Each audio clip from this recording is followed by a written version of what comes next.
America में करीब 7 दशक में पहली बार किसी महिला को मृत्युदंड दिया गया। इससे पहले 1953 में एक व्यक्ति को मृत्युदंड दिया गया था।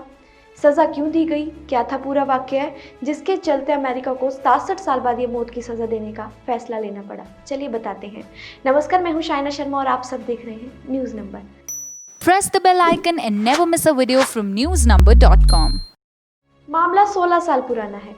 52 साल की लीसा मोंटगोमेरी नाम की महिला एक कुत्ता गोद लेना चाहती थी, जिसे खरीदने वो मेलबर्न में स्थित अपने घर से लगभग 170 किलोमीटर दूर उत्तर पश्चिमी मिसूर कस्बे के स्किडमोर में बॉबी जो स्टीनेट नाम की महिला के घर गई।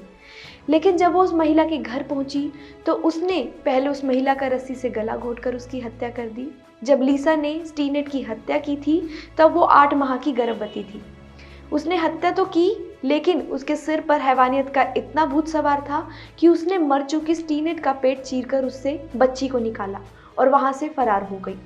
बाद में बच्ची को अपना बताने लगी। वहीं न्यूज़ एजेंसी AFP के मुताबिक लीसा बच्चा पैदा करने में असमर्थ थी। कुत्ता खरीदना उसका बहाना था। बच्चा पैदा करने में असमर्थ होने की वजह से उसने 23 वर्षीय बॉबी को अपना शिकार बनाया और बॉबी की पहचान उसने ऑनलाइन की थी। पुलिस ने छानबीन के बाद आरोपी महिला को गिरफ्तार कर लिया। मिसौरी की एक अदालत में लीसा ने अपना अपराध स्वीकार कर लिया था और फिर 2008 में उसे अपहरण और हत्या का दोषी ठहराया गया था। कोर्ट ने महिला के अपराध को जघन्य बताते हुए उसे मौत की सजा सुनाई थी, जिसके बाद उसने कई संघीय अदालतों का दरवाजा खटखटाया, लेकिन हर जगह उसकी सजा को बरकरार रखा गया।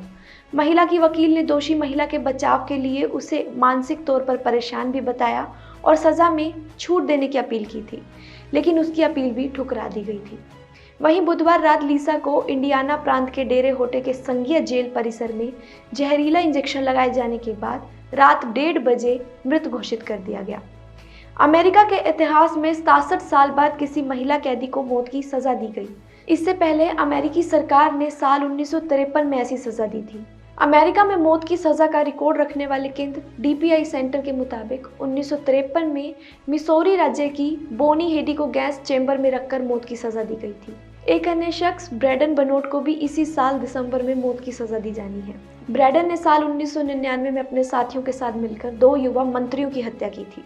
खबरों की माने तो अमेरिकी न्याय प्रणाली के तहत अभियुक्तों के खिलाफ या तो राष्ट्रीय स्तर पर संघीय अदालतों में मुकदमे चलाए जा सकते हैं या फिर क्षेत्रीय स्तर की राज्य अदालतों में। कुछ अपराध जैसे जाली मुद्रा के मामले, ईमेल चोरी आदि अपने आप ही संघीय स्तर की अदालतों के दायरे में आते हैं, जिसमें या तो अमेरिकी सरकार पक्षकार होती है या वो लोग पक्षकार होते हैं जिनके संवैधानिक अधिकारों का हनन किया गया हो।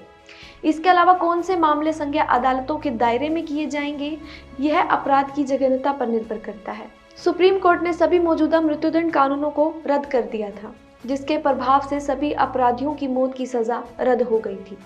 1976 में अमेरिकी सुप्रीम कोर्ट के एक अन्य आदेश के बाद राज्यों को मौत की सजा देने की ताकत वापस मिली और 1988 में अमेरिकी सरकार ने एक कानून पारित किया, जिसके आधार पर संघीय अदालतों को भी मृत्युदंड देने का अधिकार वापस मिल गया।